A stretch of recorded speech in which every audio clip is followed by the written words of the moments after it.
जय हिंद। आज हम समझने वाले हैं प्रश्नावली 1.5, जिसमें हमें दो चीजें समझनी है। एक तो हमें समझनी है कि वास्तविक संख्या के ऊपर संक्रियाएं, यानी कि परमीय और अपरमीय संख्या के ऊपर संक्रियाएं। संक्रियाएं का मतलब होता है ऑपरेशन, और ऑपरेशन मैथ के अंदर क्या होती है, गणित के अंदर प्लस माइनस गुणा भाग, यही 4 ऑपरेशन होती है, यही 4 संक्रियाएं होती हैं। तो सबसे पहली चीज इसमें आपको समझनी है कि मान लो कोई एक परमीय संख्या है, इसके ऊपर प्लस माइनस गुणा भाग किया जाए किसी दूसरी परमीय संख्या के साथ, तो जो हल आएगा वो क्या आएगा, तो वो भी हमेशा परमीय आएगा। ये आप याद करके रख लो। कैसे? मान लो 5 है, 5 क्या है, परमीय संख्या, इसको हम प्लस करते हैं 2, 2 भी क्या है, परमीय संख्या, रिजल्ट आया 7, 7 कौन सी संख्या है, परमीय संख्या है। इसका गुणा कर लो, चाहे माइनस कर लो, माइनस करके देखो 5 में से 2 जाएगा, 3 आएगा, 3 भी परमीय संख्या है। इसी तरीके से गुणा करो, वो भी परमीय आएगा, भाग करो, वो भी परमीय संख्या ही आएगा। ठीक है, क्लियर बात? तो किन्हीं दो परमीय संख्याओं का गुणा भाग जोड़ घटाव किया जाता है, जो हल आता है वो हमेशा परमीय होता है। दूसरी चीज इसमें समझनी है कि मान लो पहली तो संख्या क्या है आपकी, परमीय है, दूसरी संख्या अपरमीय हो। ठीक है, दूसरी संख्या अपरमीय हो, तो जो हल आता है वो हमेशा अपरमीय आता है।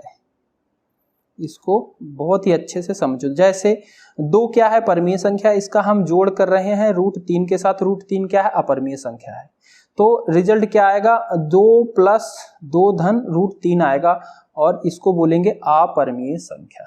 अब यहाँ पे याद रखना, इसके √3 का 2 के साथ नहीं जुड़ेगा। कैसे समझना, इसको ऐसे समझ लो, मान लो ये क्या है, घोड़ा है। ठीक है, √3 को घोड़ा मान लो, ये एक घोड़ा है, और ये दो क्या है, 2 इंसान है। तो घोड़ा और इंसान को जोड़ सकते हैं क्या? नहीं, उनको बोलेंगे 2 इंसान और एक घोड़ा ही है, ऐसे ही बोलेंगे। तो इस बात को समझ के रखना। √3 आपको पता है क्या है, अपरमीय संख्या है। तो जब अपरमीय संख्या का किसी परमीय संख्या के साथ जोड़ घटाव गुणा भाग होता है, तो जो हल आता है हमेशा अपरमीय आता है।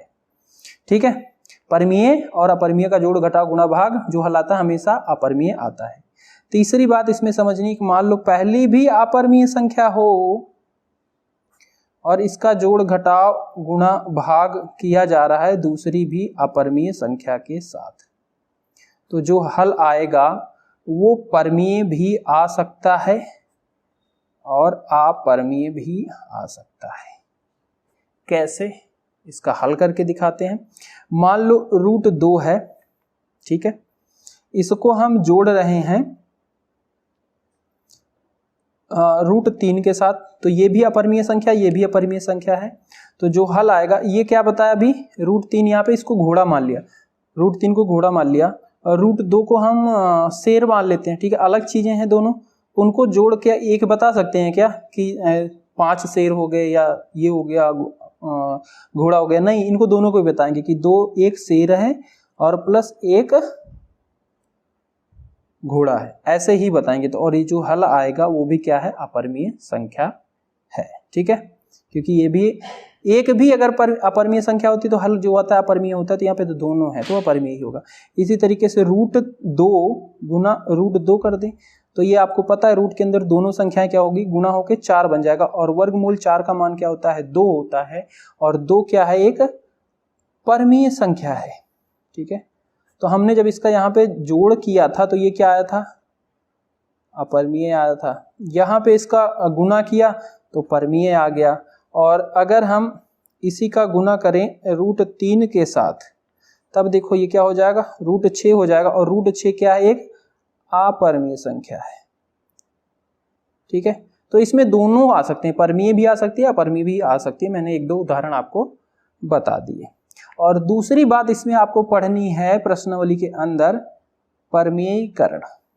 ठीक है, परमीयीकरण आपके 2 तरीके के प्रश्न पूछे जाते हैं। उसमें मैं यहाँ पे दोनों तरह के प्रश्नों को समझा देता हूँ। पहले टाइप का प्रश्न पूछा जाता है, आपको कोई ऐसे नंबर दिया गया होगा, मान लो 1/√3 है, बोलेगा इसको परमीयीकरण कीजिए। तो क्या करना है आपको, जो भी यहाँ पे हर में होगा, ठीक है, ऊपर वाले को क्या बोलते हैं, अंश बोलते हैं, और बटे के नीचे वाला जो होता है इसको हर बोलते हैं। ऊपर वाला अंश, ठीक है, नीचे वाले को हर, ठीक है। तो जो हर में नंबर होगा ना उसी से आपको क्या करना है, ऊपर भी गुना कर देना है और नीचे भी गुना कर देना और फिर हल कर लेना है। तो √3 ऊपर है, √3 हो जाएगा, √3 गुना √3 यानी कि 3 गुना 3, और आपको पता है ये हो जाएगा 9। 9 का वर्गमूल क्या होता है, 3 होता है, तो यहाँ पे √3/3 आ जाएगा। तो यहाँ पे हुआ क्या वास्तव में, यहाँ पे हर क्या था, अपरिमेय संख्या था, यहाँ पे परमीय संख्या में बदल गया। तो परमीयीकरण क्या है, इसके हर को परमीय संख्या में बदलना ही, अपरिमेय संख्या से परमीय संख्या में बदलना ही क्या है, परमीयीकरण है। दूसरे टाइप का क्वेश्चन इसमें पूछा जाता है 1 ये मान लो 2 + √3 ऐसे दिया गया हो, इस टाइप से पूछा जाएगा। तो इसमें क्या करना है, यही प्रोसेस करनी है, बस बात इतनी ही याद रखनी है कि यहाँ पे जो सिंबल लगा है ना बीच में उसको बदल देना है। कैसे, जैसे ये प्लस का है तो यहाँ पे हो जाएगा माइनस का, अगर माइनस का होता तो प्लस का कर देते, ठीक है। √3 2 - √3 2 - √3 और फिर हम इनको हल करेंगे।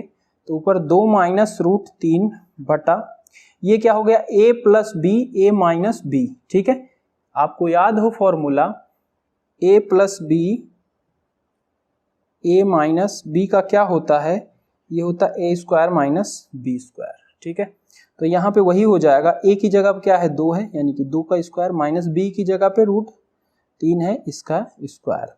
तो 2 - √2 हो जाएगा और ये 2 दूना 4, 4 में से 3, ये √3 गुना √3 यानी कि 3 × 3 = 9 हो जाएगा ना, और ये 3 बन जाएगा, ठीक है।